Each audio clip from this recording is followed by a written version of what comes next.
ಆಳಕ್ಕೆ ಹೋದಷ್ಟು ಅದರಲ್ಲಿ ಇನ್ನಷ್ಟು ಪ್ರಶ್ನೆಗಳನ್ನು ಹುಟ್ಟಾಕತ್ತೆ. ನಮ್ಮ ಇತಿಹಾಸ ಈ ಕಡೆ ಬಂದ್ಬಿಡುತ್ತೆ. ಅದನ್ನು ಯಾಕೆ ಈ ರೀತಿ ಹೇಳಲಾಗಿದೆ?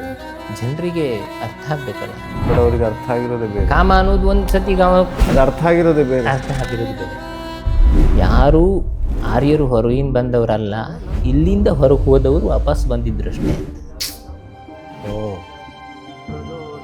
ಆರ್ಯರು ಅಂತ ನಿಮ್ಮ ಹಿಂದೆ ಹೇಳಿದ ವಿಚಾರ ಇಲ್ಲಿಗೆ ಬರುತ್ತೆ.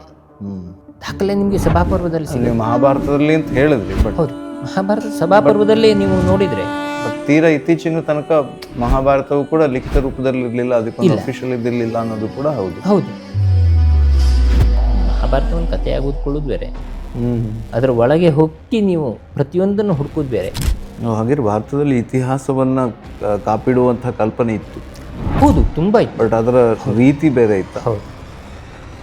ಯಾಕೆ ಇವತ್ತಿಗೆ ಆಗುವಾಗ ಒಂದು ದ್ವಂದ್ವಕ್ಕೆ ಕಾರಣ ಆಗಿದೆ? ದ್ವಂದ್ವಕ್ಕೆ ಕಾರಣ ಏನಾಯ್ತಂದ್ರೆ, ಮಹಾಭಾರತದ ನಂತರ ನಿಮಗೆ ಕೊಂಡಿ ಸಿಗುವುದೇ ಇಲ್ಲ. ಯಾರಿಗೂ ಶಾಸನಗಳಲ್ಲಿ ಸಿಗುವುದನ್ನ ಒಪ್ಕೊಳ್ಳಿಕ್ಕೆ ಸಾಧ್ಯ ಇಲ್ಲ ಇವರಿಗೆ.